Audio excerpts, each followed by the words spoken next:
Hi, thanks for joining me today.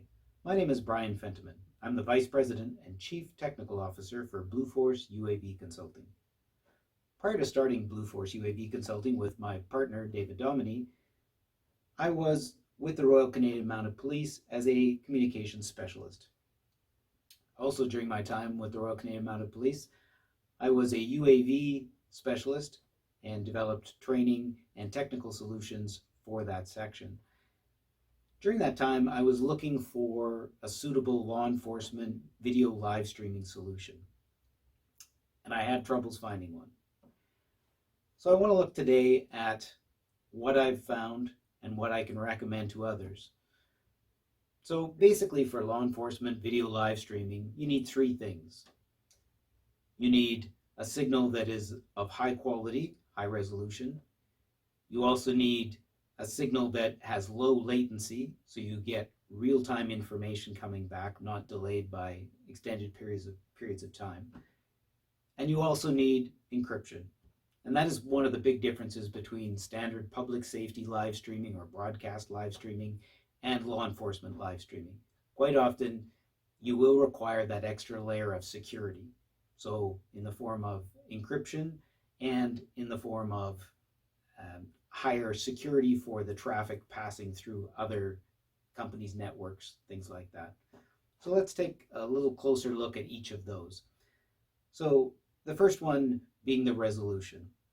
So to get a high resolution signal through, you need a couple things.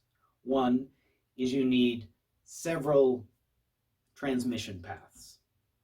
A single Wi-Fi connection or a single cellular connection does not allow sufficient bandwidth to get a high definition signal through in most cases, unless you're in an urban center with very good cellular communications.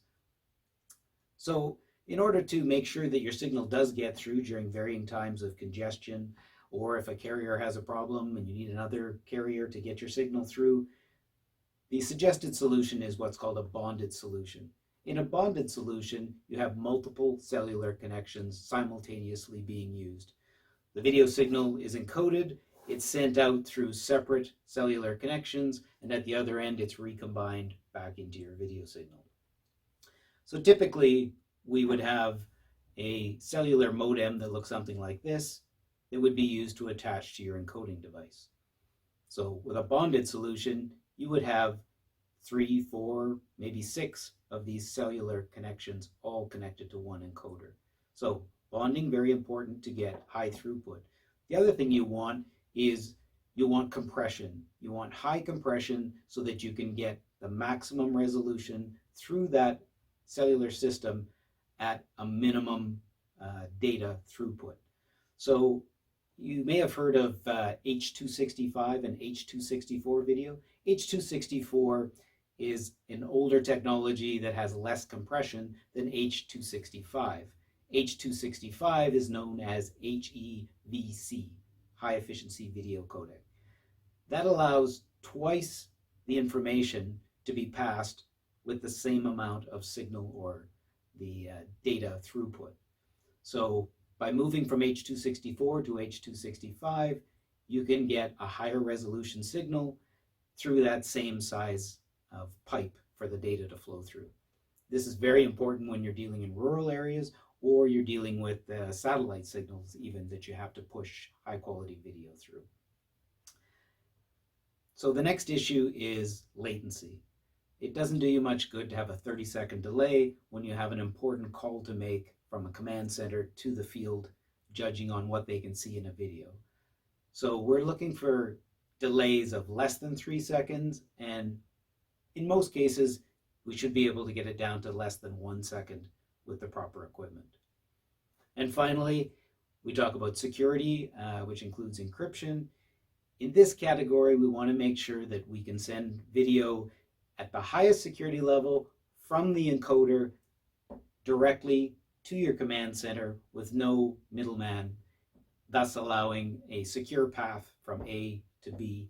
And we want that signal to be encrypted. The standard federal encryption standard is AES 256. So with AES 256, we have a fully encrypted signal that cannot be monitored by anyone, and we're sending it point to point.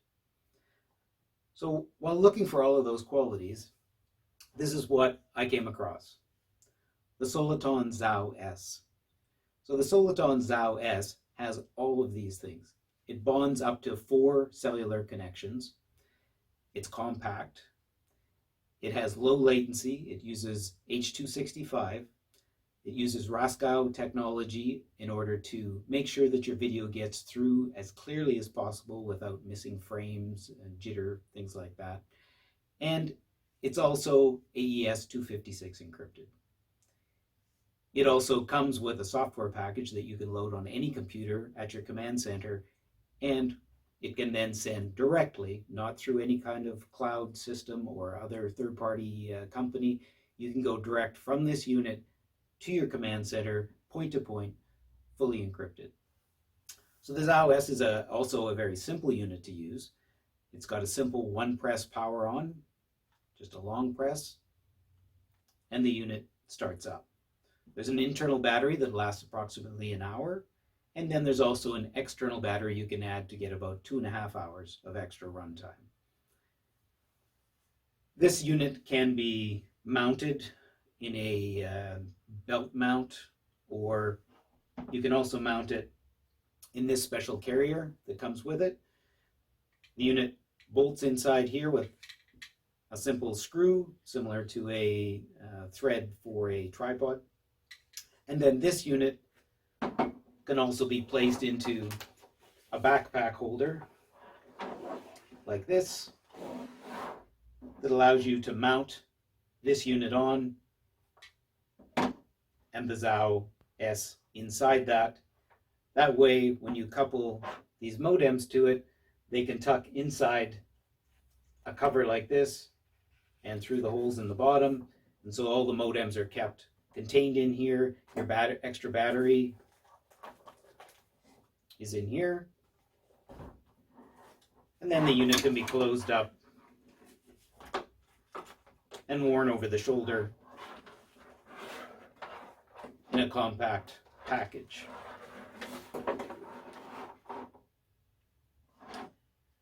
Besides using a standard cellular modem, the Zao can also connect to an Ethernet connection just by using a different cable into the ports. You can see there's 3 USB ports here and a 4th USB port here that can also be used for a cellular bonded connection.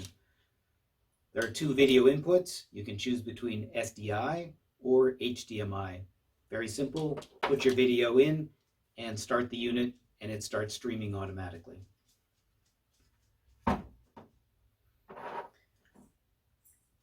If you use a Wi-Fi hotspot device such as this, you can also connect that device to the Zao S and use that. You can also hook up a USB cable to your cell phone and tether your cell phone's cellular data account to the Zao S. Many different possibilities, very flexible, very simple, secure. I've been working with this unit for the past 2 weeks, doing some demonstrations with it. Very happy with it, very reliable, very easy to use in the field. Simple button presses to start and stop. Controls can be affected remotely through the software that's at the command center. So if the operator in the field is not able to start or stop the video stream or do other checks, that can be done from the remote end. So in part 2 of this video, I'll actually set it up with the drone controller here, and I'll live stream some imagery from the drone to a laptop, and you can get an idea on the latency and the simplicity of the unit. Thanks very much for watching, and we'll see you in part 2.